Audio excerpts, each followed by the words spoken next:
जय गुरुदेव।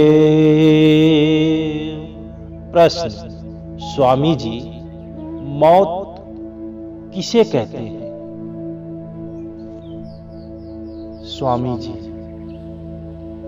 मरने के बाद नाड़ी में सर्दी मालूम होती है।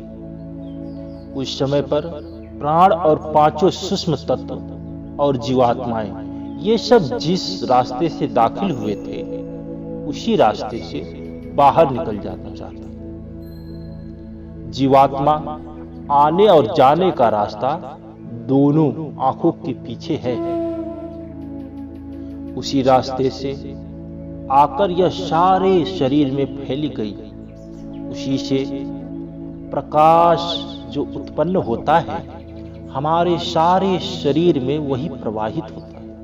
उसी से हमारे शरीर को ताकत मिलती है और शरीर के प्रत्येक अंग चलायमान होते हैं। जीवात्मा की किरणें जो पैर तक फैली हुई है मौत के वक्त सिमटने लगती है। जब वे कीड़े आंखों के पीछे इकट्ठा होती हैं तब शरीर चेतन रहित हो जाता है, बेसुध हो जाता है। इसे शरीर और दुनिया की खबर नहीं रहती।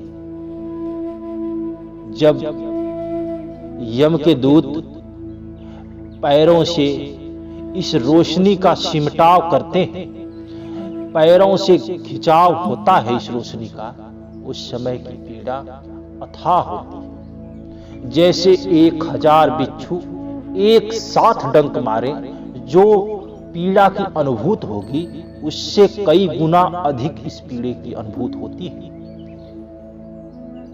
जब सिमटाव होता है तो जो जीव बोल नहीं पाते, उस वक्त जीव के मुंह से बातें नहीं निकल सकती, कंठ रोक दिए जाते हैं, उनकी आंखों से आंसू निकल जाते हैं। उस वक्त ऐसी भयंकर पीड़ा होती है जिसका वर्णन इस मृत्यु लोक में किसी के साथ तुलना करके नहीं किया जा सकता। फिर उस वक्त काल कान के रास्ते से प्रवेश पाकर के जीवात्मा को पकड़ना चाहता है। दाईं तरफ गुरु बैठक कर लगा के रहता है। गुरु जीवात्मा को एक प्रकाशवान गोले के समान करके अपने साथ लेके चल जाता है। गुरु अपने में जीवात्मा को मिला करके ऊपर के रूहानी देशों की ओर चल देते हैं।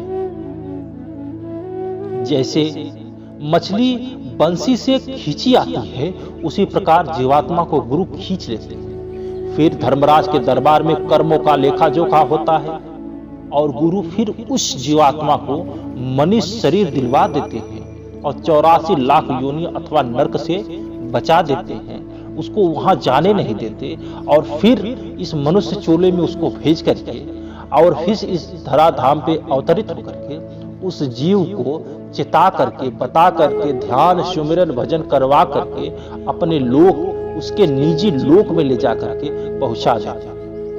जय गुरुदेव।